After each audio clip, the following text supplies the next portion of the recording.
Hello everyone and welcome to the History of Byzantium, episode 289, Kaloyan, Tsar of Bulgaria. Across the last few episodes we've seen several men fail to fill the role of Emperor of Constantinople. The two Byzantines, still carrying that title, couldn't find a way to counter the Latins, while the two leading crusaders were both lost in battle against Bulgarian forces who knew the land much better than they did. Before its sack, Constantinople had been like the sun. Everyone in the Balkans, Western Anatolia, and the Aegean were in its orbit. The Fourth Crusade had blotted it out, destabilizing the gravitational pull which the city had exerted over the region. Now there was a vacuum.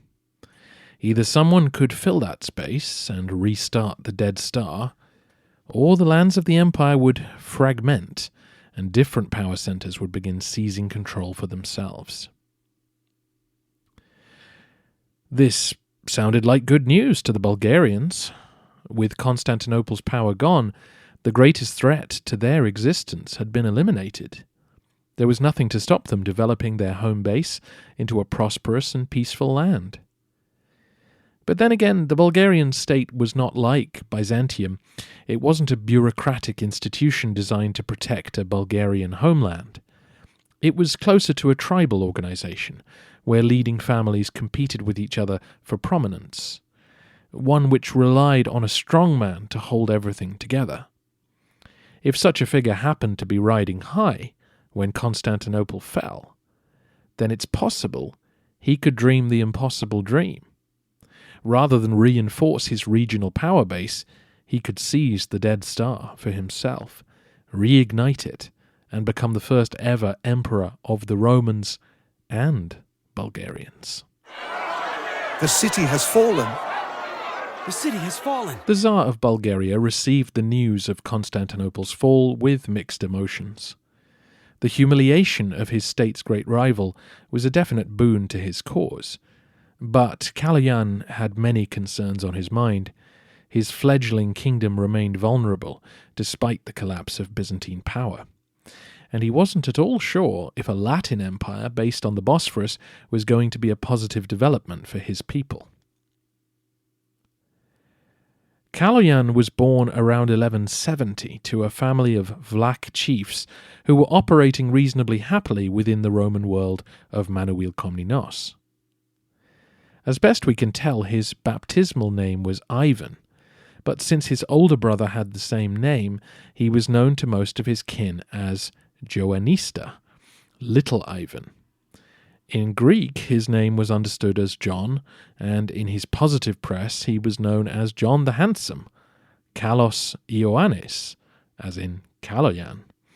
And since that's what I called him before I researched all of this, we'll stick with it. As his press in Roman circles got worse, he was rebranded as Skylo Ioannis, John the Dog. Around the time he was 15, his older brothers Peter and Arsene launched their rebellion against the Romans, laying claim to the historic heritage of the Bulgarian state.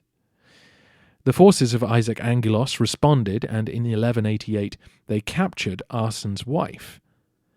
In order to secure her release, Kaloyan was dispatched to Constantinople as a hostage.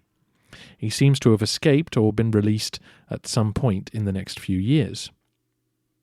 When his older brother Arsene was murdered at Trenovo in 1196, Peter quickly had Kaloyan elevated to rule with him, a smart move since Peter died shortly afterwards. Kaloyan was able to see off a serious usurpation attempt and secure his position as Tsar by the end of 1197. The next few years were incredibly busy. Kaloyan continued the war with the Romans until Alexius Angelos Komnenos agreed to peace and the recognition of his realm. He also led his forces westward towards Belgrade, both to reward his followers and secure his border with Hungary and Serbia. This proved tough as the Hungarians were opposed to the establishment of a new kingdom along the Danube. They had spilt a lot of blood in their wars with Manuel Komnenos, and after his death they had grabbed the fortresses along the southern bank of the great river. To see an expansionist Bulgarian state on their doorstep was not what they wanted, and so the King of Hungary sent troops to oppose them, allied with the Serbian state, which was also trying to establish itself further south. Kaloyan also had to manage his Cuman allies with care. The steppe riders were the key to his military success. The Vlach cavalry and Bulgarian foot soldiers were perfectly competent, and could go toe-to-toe with their Balkan rivals, but the nomads gave them a cutting edge they otherwise lacked. The Cumans, like all steppe confederations, were not easy to control. They had raided Bulgarian lands on a couple of occasions, and so Kaloyan had to ride this particular tiger very carefully. He married a Cuman bride as evidence of his commitment to keeping them on side. Amidst all this conflict, Kaloyan entered lengthy negotiations with the papacy. Not only had he used this as a bargaining chip in simultaneous negotiations with the Byzantines, but Kaloyan had watched the passage of the Third Crusade through the Balkans. He knew that it was the Latins who were the coming power in Europe, and it was important to be on their side. Legitimacy granted by the Pope was vital. It would protect him from attack and make it harder for the Catholic Hungarians to remain bellicose. Kaloyan emerged from these challenges with his reputation greatly enhanced. Since becoming a teenager, his life had been on fast forward. He had been forced to learn quickly how to be a soldier, leader, and diplomat all at once. He was juggling domestic and international concerns, all while wearing a massive target on his back. It was now that news arrived that the Fourth Crusade was camped outside the walls of Constantinople. The Tsar sent an embassy to ask the Latins if they would grant him the recognition he desired. He knew they were on a papally sanctioned mission, and so might have the authority to confirm him in his rights as monarch. In exchange, he was more than happy to send troops to aid them in their siege. But, as I mentioned 2 episodes ago, the Latins were taking their cue from their Byzantine allies, like Alexius Angelos. The Romans spoke dismissively of the Bulgarians as cattle rustlers and rebels, and the Latins concurred. The response Kaloyan received was that he should leave imperial territory, or he would be forced to. This was not what he wanted to hear at all. A few months after Constantinople fell, Kaloyan finally got what he wanted, a crown from the Pope. A papal legate entered Trnovo and crowned him as King of the Bulgarians and Vlachs. The pontiff refused to acknowledge the title Tsar, since that meant emperor, and there were only meant to be 2 of those. However, the Latins at Constantinople don't seem to have heard, understood, or cared that the Bulgarians were now under the pontiff's spiritual authority. And to be fair, nothing had yet changed in Bulgaria itself.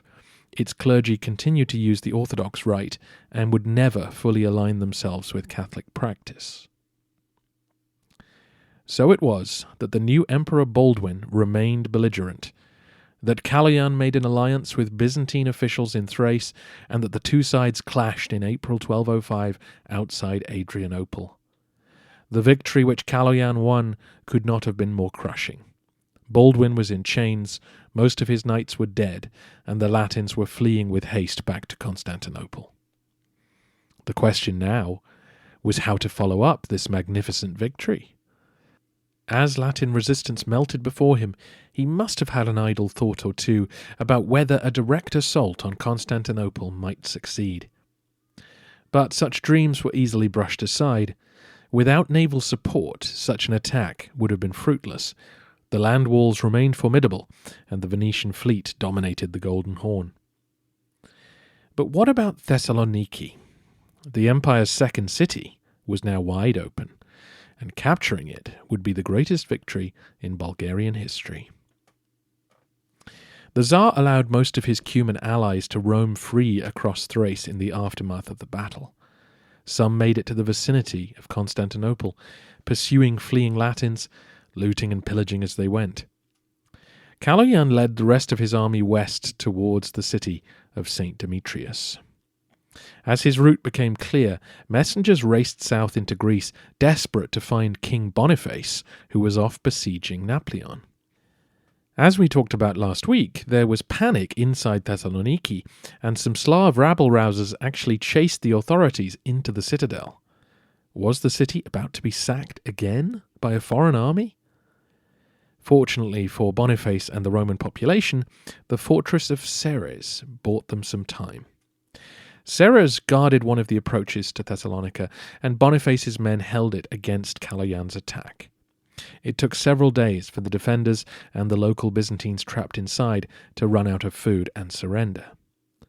The terms of the deal meant that if those inside opened the gates voluntarily, they would be allowed to leave unharmed. We don't know exactly what happened next, but when they emerged from the stronghold, Kaloyan appears to have broken his word, enslaved most of them, and had them deported north. As I say, we don't know exactly what happened, but many Romans concluded that the Tsar couldn't be trusted and would never be welcome as their new overlord. Remember that some Byzantine officials and soldiers were now marching with the Tsar, which was a complication in the normal Bulgarian operating procedure. In order to keep his Vlachs, Bulgarians and Cumans happy, Kaloyan usually allowed them to take whatever they wanted from Roman lands, but now he had to consider the feelings of those who'd switched sides. It was another difficult balancing act. The army moved on to Veria, to the west of Thessalonica, and a similar scene played out.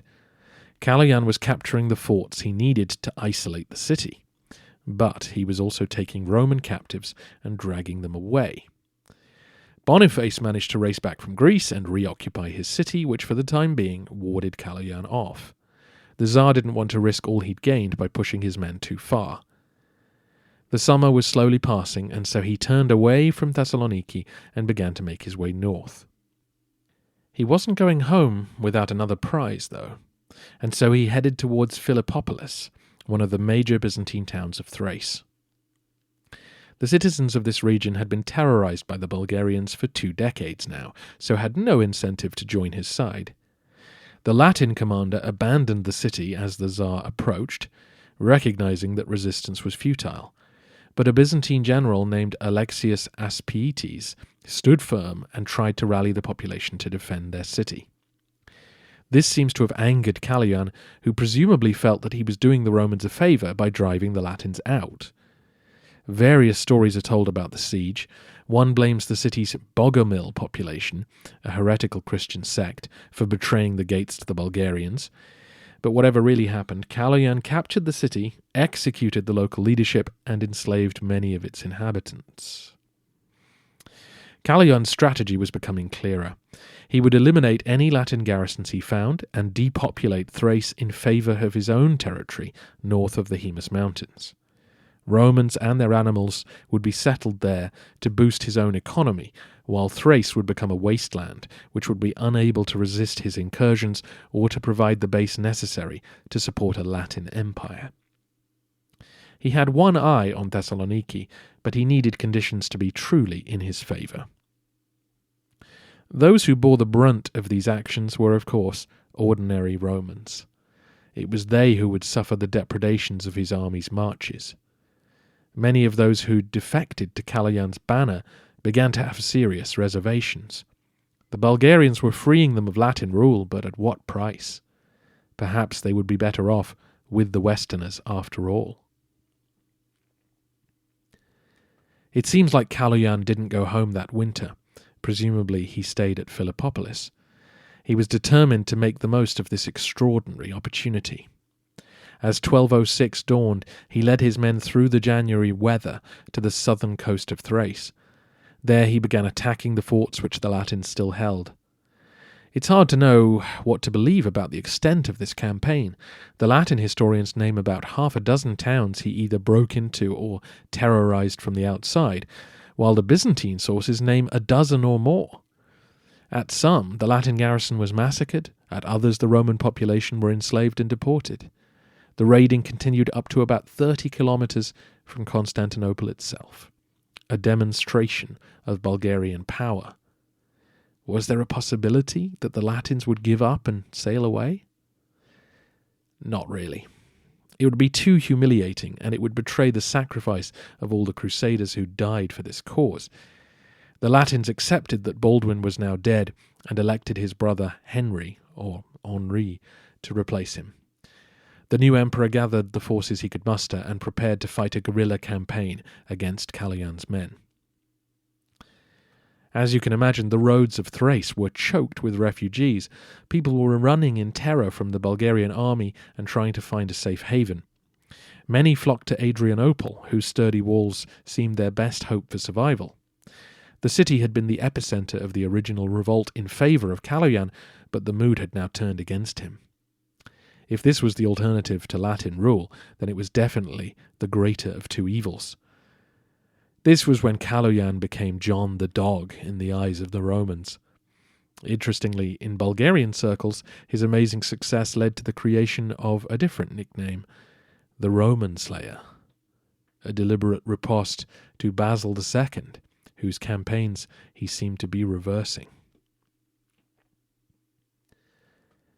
The men in charge of Adrianople agreed to switch sides and seek Latin help. The new Emperor Henry had been having similar thoughts. If his empire was going to survive, he had to incorporate the Byzantines into his command structure. He found the ideal first responder in the figure of Theodore Vranas. You may remember his father Alexius Vranas, who rebelled against Isaac Angelos from his base at Adrianople. Vranas was one of the few rebels of that era who actually did march on the capital and try to seize the throne, where he was defeated in battle by Conrad of Montferrat, Boniface's older brother. Stay with me. Theodore had married Agnes, the daughter of the King of France, last seen as a child bride being married to filthy old Andronicus. Agnes had stayed in Constantinople, gone native, and hooked up with Vranas. This gave Theodore a huge advantage over his contemporaries. His wife had a natural position within the Latins' feudal network, so they understood exactly where Vranas fit in their pecking order. When the two sides made contact, Henry was more than happy to forgive the people of Adrianople for their betrayal and send them Vranas to act as their new governor. The tide of battle finally turned that summer. In June 1206, Kaloyan tried to sack the city of Didymoteichion on the road towards Adrianople. Despite battering the walls with siege engines and diverting a river to cut off the water supply, the defenders held out, hopeful that reinforcements were on the way. And indeed they were. The Emperor Henry was advancing cautiously towards their position. Despite his numerical advantage, Kaloyan did not want to get trapped between the city and the oncoming Latin army, and so he abandoned his siege and moved north. As he passed Adrianople, he was angry to discover that the city had turned against him. This lengthened his supply lines and made his wagon train, filled with booty and slaves, more vulnerable. His Cuman troops had already departed, and he was feeling vulnerable. Slowly Henry closed the gap on him as the Hemus Mountains came into view. Kaloyan made it safely home, but his lieutenants were left to deal with the baggage train and were attacked by Henry's advancing army. Panic spread, the Bulgarians fled, and thousands of Roman captives broke free from their chains. As they headed home, Henry continued to press north and sacked several Bulgarian fortresses along the coast. His message was clear. The Latin Empire was here to stay. Frustrated by these developments, Kaloyan made plans for another assault on Roman Thrace. The following spring, 1207, he rushed to Adrianople to try and capture the city before the Latins could respond. Apparently he brought 33 large counterweight trebuchets to batter the walls, but Theodore Vranas led a resolute defence. His people worked through the night to repair the destruction inflicted on different sections of the wall, and after a month Kaloyan called off the siege, and his Cuman allies disappeared north of the Danube now that the easy pickings were gone. Henry was also active. Taking a leaf from the book of Nicephorus Phocas, he ignored Kaloyan's army and attacked the Bulgarian forts south of the Hemus Mountains, trying to draw the Tsar away from Latin strongholds. Then, with autumn approaching, the emperor met up with King Boniface to exchange oaths of allegiance. This brings us to the events that closed last week's episode. On his way home to Thessalonica, Boniface was killed in an ambush by Kaloyan's men. When he received the king's head, Kaloyan knew his chance had come. He marched his army of 10,000 straight for Thessaloniki. With Boniface dead, the city would be vulnerable. He had waited for an opportunity like this. He could either sack the city and take the rich harvest home, or occupy it and attempt to force the Romans to acknowledge him as their new master. The precedent had been set by the Norman sack 20 years earlier.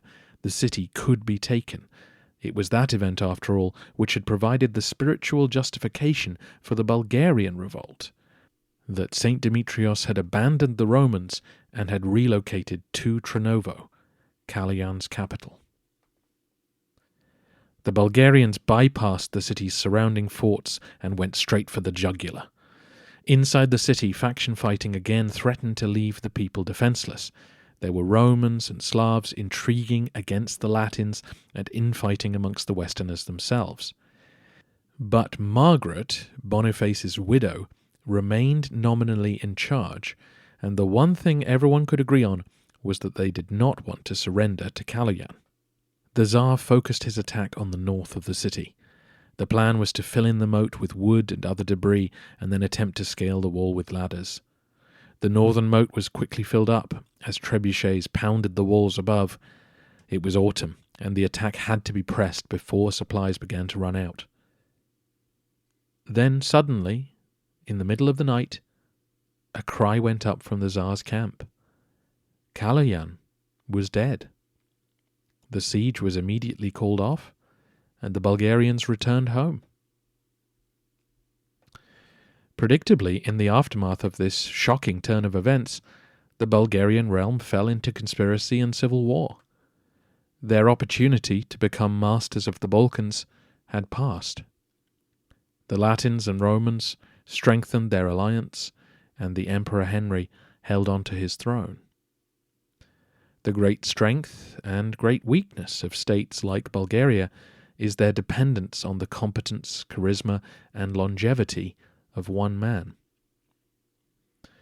Kaloyan was about 37 years old and seemed a healthy specimen. Later on, a Roman historian said that he died of pleurisy. And as ever in the medieval world, ill health is always a safe bet in cases of sudden death. But the rumour at the time was that the Tsar had been killed, perhaps by one of his boyars, his noblemen, who had already stirred up some trouble in Trnovo the previous year. Or was it one of the Romans, still serving the Tsar, but now determined to prevent him from capturing Thessalonica? Or maybe it was St. Demetrius, who had turned his back on the Bulgarians and returned his favour to the city on the Aegean. The latter was widely reported and believed at the time, and not just in Roman circles.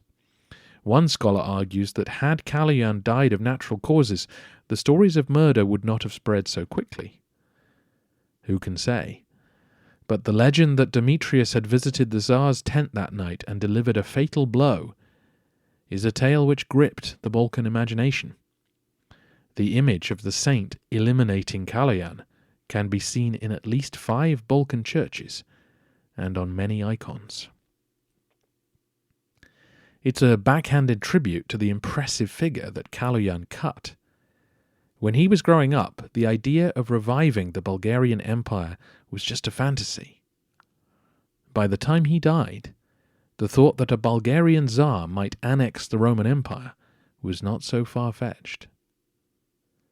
The thought that his rapid rise to power was one laced with sin, and that God had delivered his judgment at the gates of Thessaloniki, was one which gained wide currency.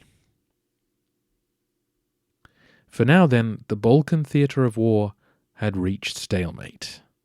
The Latins had clung on to their new possessions in Thrace and Greece.